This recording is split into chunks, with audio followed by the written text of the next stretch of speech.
In today's news, legislators in the BVI continues to debate the constitutional review. Clive Petrovic takes up appointment at RDA and Rotract installs the first solar tree in the BVI. All this and more when 284 News returns.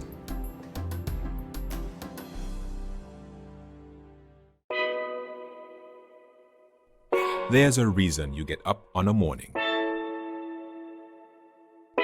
A reason you pick yourself up, start the day. Maybe it's sheer grit. Maybe it's your ethics. Maybe it's because you know people like you are waiting for people just like you. We all have our reasons, and for Republic Bank, that reason is you.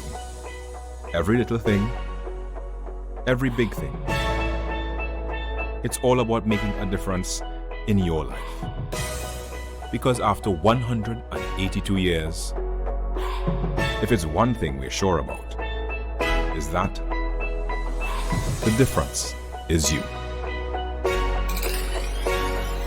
We're here to help. Republic Bank, we're the one for you.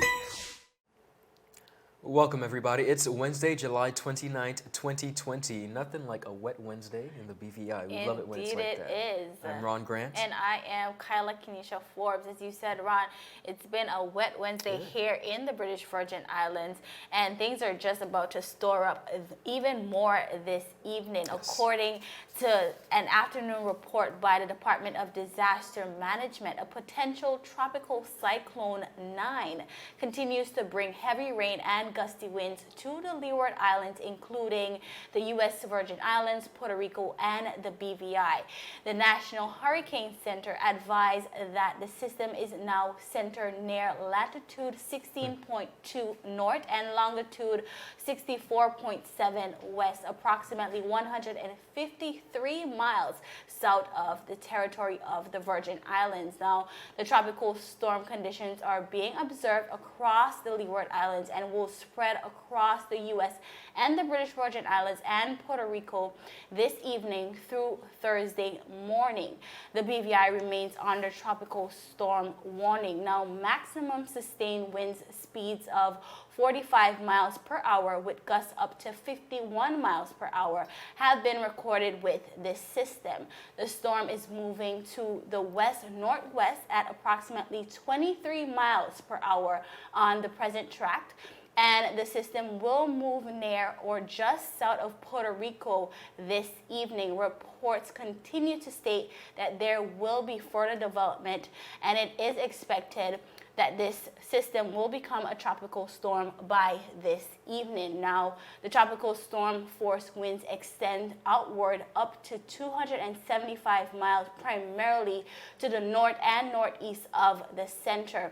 And of course, a small craft warning advisory remains in effect until at least Thursday. Now, the potential impacts of these systems are tropical force winds, possibly up to 275 miles from the center of the system, rainfall of 3 to 6 inches with possible flash flood warning, and high surf and rip current conditions today and into tomorrow. So, Ron, we just hope that everyone is prepared this evening and is in the comforts of their homes and are being safe. Most definitely. And one of the things we mentioned earlier in the week, Kyla, is that we want to encourage persons to be as prepared as possible, not paranoid, but prepared, and not scared, but secured. It's very important as we make our way through the very active, what it seems like it's going to be a very active hurricane season. Most definitely. Now, continuing on the local scene, the Virgin Islands Recovery and Development Agency, also known as the RDA,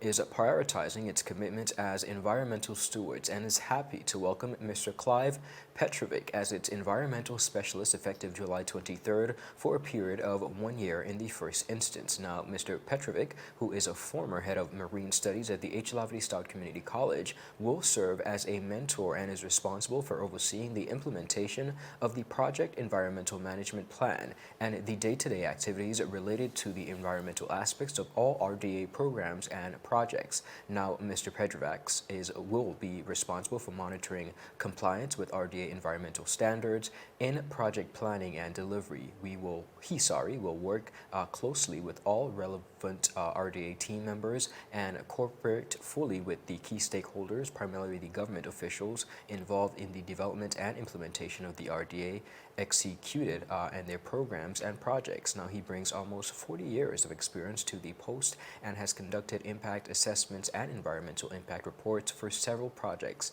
in the Virgin Islands, both in the public and private sector. Mr. Petrovic served in the post of lecturer and principal lecturer at the H. Lavely Stout Community College and as adjunct professor of biology at the Florida International University. He is an entrepreneur and has worked on the U.S. mainland, in Ecuador, and of course the Bahamas. Now, he attained both a bachelor and a master's degree in zoology from the Iowa State University and is a recipient of the U.S. Fish and Wildlife Service Graduate Fellowship.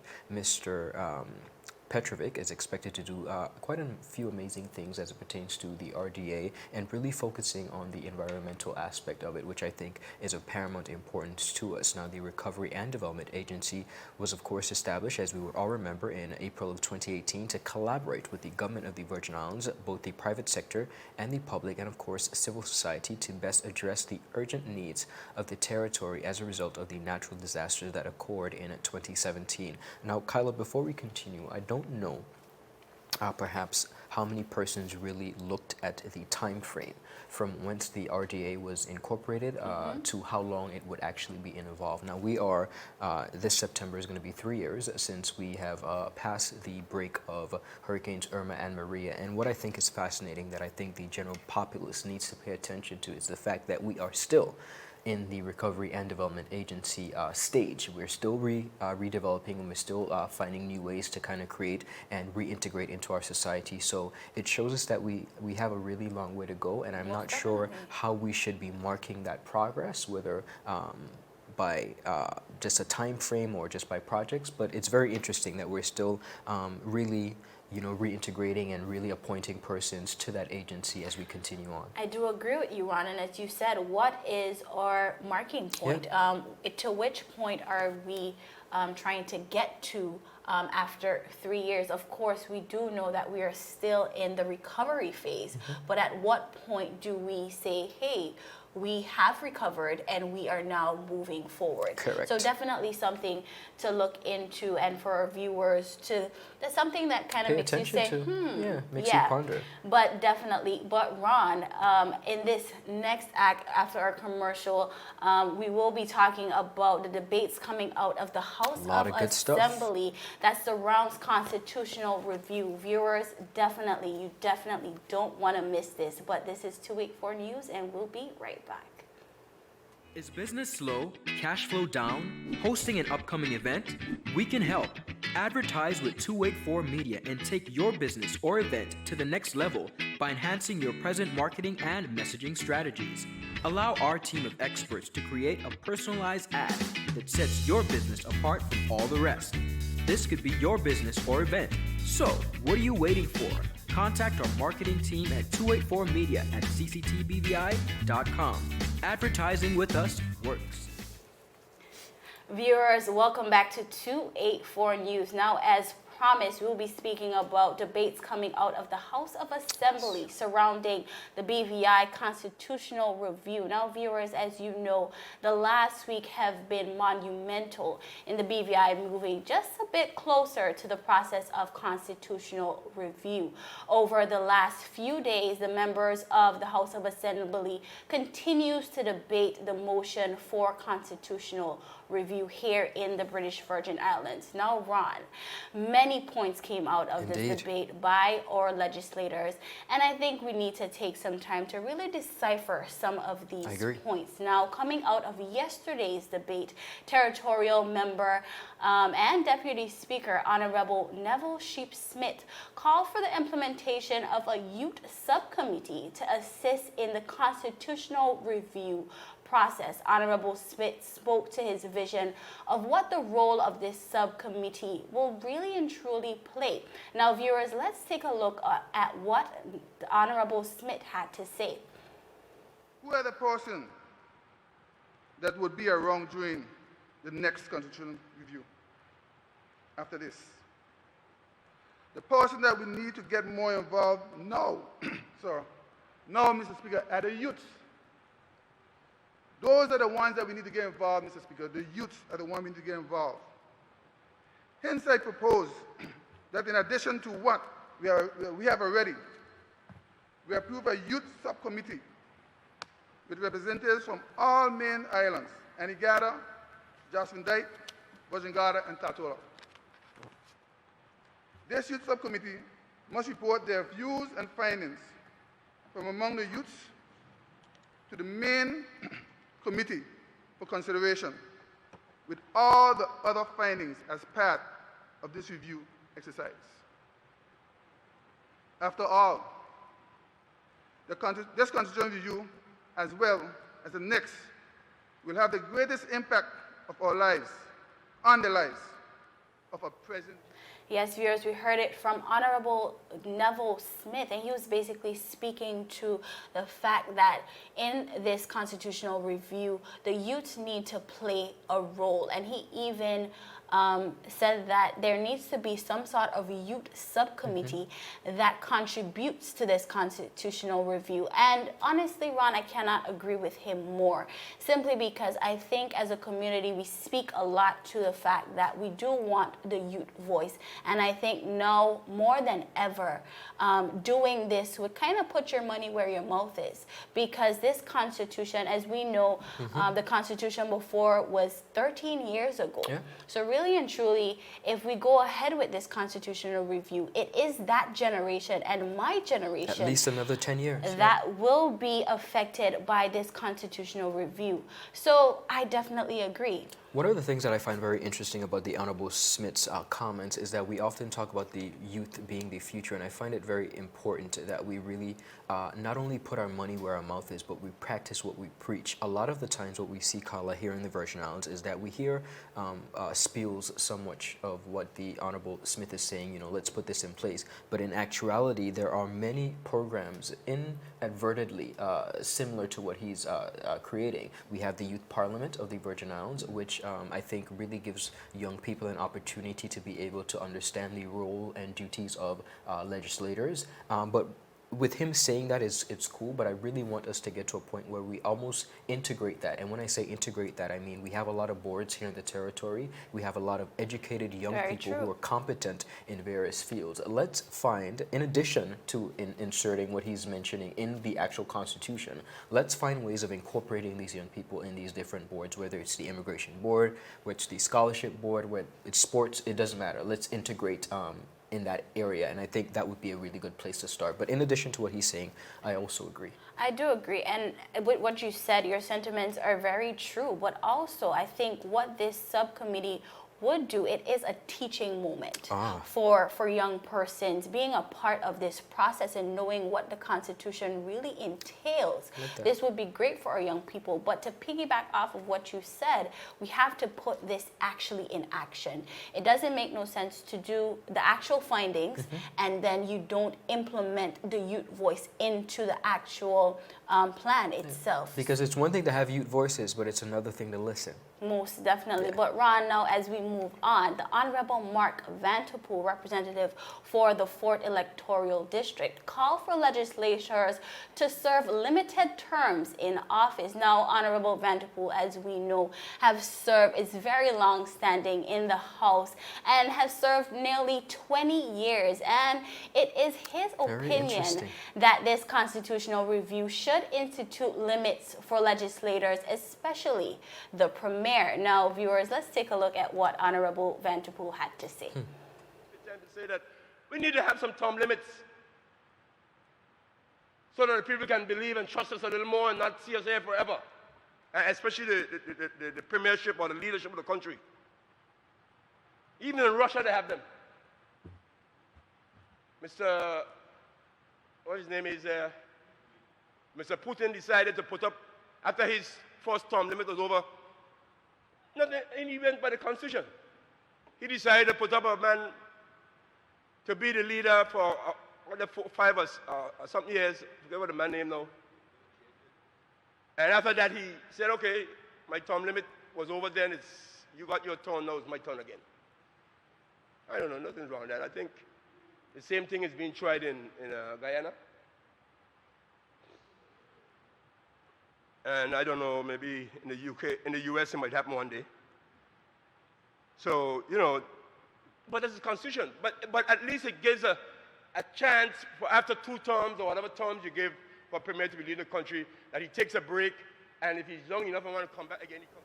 Yes, viewers, the Honorable Mark Vanterpool, very passionate in his delivery, speaking to limited terms. And maybe he may be coming from a place of experience, maybe being a legislator who has been in the House for many years, now saying, hey, we need to limit the amount of terms that legislators are in the House, even if persons have run and came out of the game and then even come back. You know what I find really interesting about this, Kyla, is that many legislators have called for this, but they don't call for it when they're actually in office. One of the things that we see here with the Honorable Mark Vanterpool, and I don't think that his sentiments are wrong at all, but he is, as we mentioned earlier, has been serving the territory of the Virgin Islands for some 20 plus years, so which means that maybe 14 years plus more ago, we should have given him a term limit. A lot of the times when we put those limits or we speak about those limits, persons who are willing to serve, they're essentially telling you at the time is that you're giving them a limit to serve. So after a first term for 4 years, okay, whether it's 1 term or 2 terms, you can't run, but it's one thing for them to say that when they're perhaps coming to the end of their tenure versus being in it. And another thing that we have to look at is his statements, again, are not incorrect, because we have to not reinvent the wheel. We look at the U.S. Virgin Islands, who they too have a limit on how long persons can serve, particularly as it pertains to being a leader. I believe it is 2 terms, but I think in his sentiments, it really gives persons an opportunity, a transition of leadership. It gives other persons an opportunity to serve. We have a lot of career politicians in the territory who have served for a number of years, like himself, and we are very grateful for their contributions, but I really think it gives other persons in the community who are willing to serve an opportunity to do so. I do agree, and Ron, I think where you're coming from is a bit of succession planning, and I think we need to do a lot more of that in the BVI. As you said, we speak a lot about this when persons are on their way out, but are we, while we're in office, looking at who is up next? Absolutely. And then when there is a limit for terms, then we are able, there are more opportunities for younger politicians to get into office, for other persons to get into office. If we really and truly look at it, the age limit that is within our House of Assembly, yes, it is getting younger, as we do have Honorable Shari De Castro and Honorable Mitch Turnbull, but how many young people can we honestly say is willing to go up against these career politicians? Absolutely. And one of the things that I also find interesting that I think persons should understand is that not because you've run for office and won and served, whether it be for 4 years or 8 years, means that you can no longer serve the civil service afterwards in a different capacity. It might be a humbling experience for many, but you can still serve, whether it's as a consultancy or whether it's as a permanent secretary. I think persons get to the point where they feel like being a politician or being a successful politician and elected official is the end game, which means that after they've served the people of the territory, that's it. They have to retire. That's not how this works. No. But before we end off on this, I would ask you, to the persons who are saying, well, then we are limiting ourselves and we're limiting the person's time, may it be someone who is very knowledgeable and educated, and we're limiting them, let's say, to 2 terms, then what would you say to those persons? They're limiting in the capacity of being able to serve in that capacity. That does not mean that they can not serve their territory for a larger extent. I think we're basing it again on the fact that in our minds, in the people's minds, for some reason after you serve, that has to be it. And you can no longer, it's almost like a demotion. If you do anything else than what you're supposed to do. Serving in a capacity of such is exactly that. But if you put a time limit on it, it really allows persons to do what they can can while they can and give somebody else an opportunity. And I do agree. Now, another thing coming out of the House of Assembly yesterday, in his presentation, Honorable Vanterpool advocated for elected representatives for all major islands in the territory. He is calling for representatives for Jos Van Dyke and Anegada. He said that this constitutional review should reflect proper representation for all. Of course, viewers, here's a clip. I am in support, Mr. Speaker, that we have to prepare and plan for better representation in the sister islands. So I am supportive of a legislature that represents at least 15 members that has representation in there for Anegada and Jos Van Dyke. Don't say how small the numbers are. Anegada is a country an island that has great potential. Jos Van Dyke is showing its growth. Don't say because they're small and they have small population, they can't be represented by themselves. They can represent themselves. So maybe the time is coming when we should have a representative for Anegada and one for Jos Van Dyke. Just like we have one for Bojangada. The time might be coming in this constitution, there's nothing wrong with that. And maybe that representative would help to grow and develop Anegada and Jos Van Dyke. Representation. Yes, Honorable Vanterpool stating that Jos Van Dyke and Anegada, as just how Virgin Gorda has its own representative, should also get their own representative What are your thoughts? as we go through this constitutional review. In actuality, Ron, I think I do somewhat agree. I think as we continue to grow as a territory, we have to start to develop. Why can't Anegada, and right now we see them as smaller islands with a smaller population, which I do understand. But I think that going forward, because remember that constitutional review is every 10 years. So why in the next 10 years can we not see a representative for this island? These islands having their own economic development. I think we have to look at the bigger picture. Yes, Anegada and Jos Van Dyke is small for now, but I think we can do so much in our beautiful British Virgin Islands. And once before, Virgin Gorda did not get the attention that they so needed, and they are getting now. So I think we have to look ahead to see that for our other islands. When you paint it like that and you present it like that, I have no choice but to understand exactly where you're coming from, because we look at it as in for another 10 years that would not be possible. But I'll be very honest with you, I don't think that they need their own individual representative. I think that the district representatives for which the island of Jos Van Dyke and Anegada come under should pick up the mantle and make sure that those islands don't feel neglected. Right. And I think that's where the problem is coming from. Perhaps that's why we need a representative for these islands, because the district representatives are so focused on the islands, perhaps that they can see that they're most, traversing and on, whether it be Virgin Gorda or in the case of the Jos Van Dyke, which falls under the 2nd district, the honorable representative is on the island of Tortola. So I think that's where the problem comes. But I think we should perhaps in the interim insist that they pay more attention in some way to those sister islands that come under their jurisdiction, and then maybe we could see. But I get I the do point. understand. I think we both have our views, and I do understand where you are coming from. But lastly, Ron, coming out of the House of Assembly, one thing that was being repeated was that the Constitution should be a staple document in the BVI household, and that our Constitution should be taught in our schools, and even maybe a constitutional desk for persons to go to and get the answers that they need about our Constitution. I think with this constitutional review, we must, as a people, know our Constitution in general. Now, so this is all that is coming out of the House of Assembly, Ron and viewers. Very interesting stuff. And of course, we will continue to follow the debates and this constitutional review, because it is very important in our little island here in the BVI. Of course, viewers, we are 284 News, and we have to take a quick commercial break.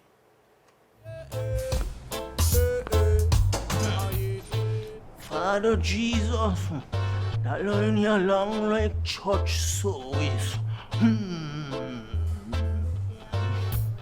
Alright, do enjoy the rest of the day.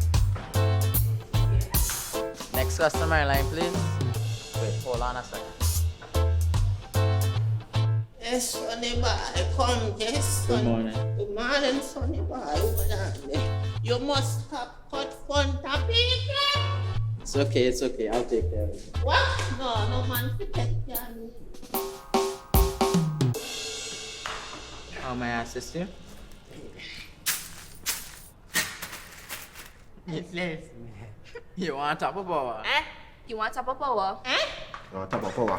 Join the prepaid party with CCT and enjoy more affordable data plans, more top-up promotions, more savings with hero bundles, and more value for your money each and every Tuesday with Top Up Turn Up Tuesday. Visit a CCT store today or anywhere CCT Top Up is sold and top up your phone. 5, 10, 15, 20, 25, 30. You want top of power?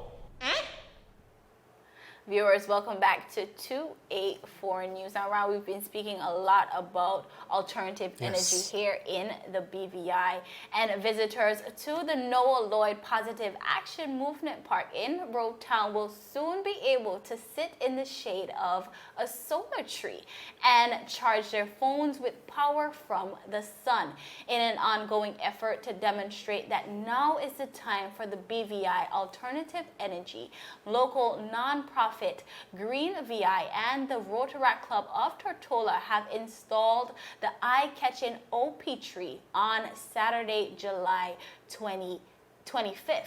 An official ribbon-cutting ceremony was also held, donated to Green VI by the Brazilian company Sunnew, a world leader in organic energy and a best for the world environmental honoree. The OP tree converts sunlight into electricity that can charge cell phones and power lights, media devices, and so much more. The tree stands alone, not requiring connection to any other power system. It generates clean energy through leaves made of OPV film. The new solar tree works perfectly as a resting place, a meeting point, and a way for people to experience technologies that reduce our carbon footprint. Now, Sunnew's OPV film is a solar energy technology that can also be applied to buildings, vehicles, furniture, and so much more. The OP tree installation and maintenance is another Green VI partnership project with the Rotract Club of Tortola, the Ministry of Transportation, Wickham Ski Development Authority, the City Manager's Office, and the Ports Authority, all lending their support.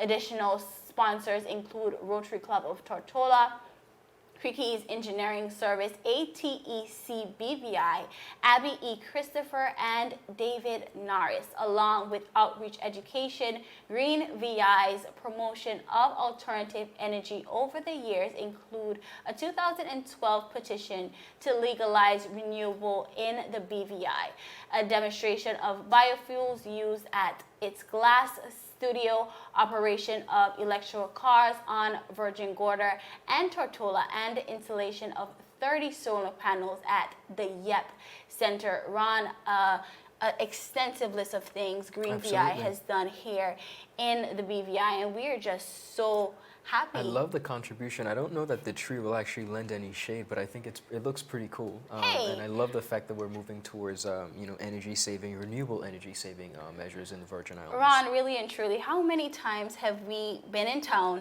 and we need a quick charge and we're not sure where we'll get it from? Well, here you can go right down to the Noah Lloyd Park and get a quick, but I love it because it's so innovative, it's so different, and you definitely have to love it. And Rotaract, again, they're doing amazing things and coming up to, stepping up to the plate, which we really appreciate it. Viewers, we are just about out of time, but we were unable to get to a story which we just want to reiterate.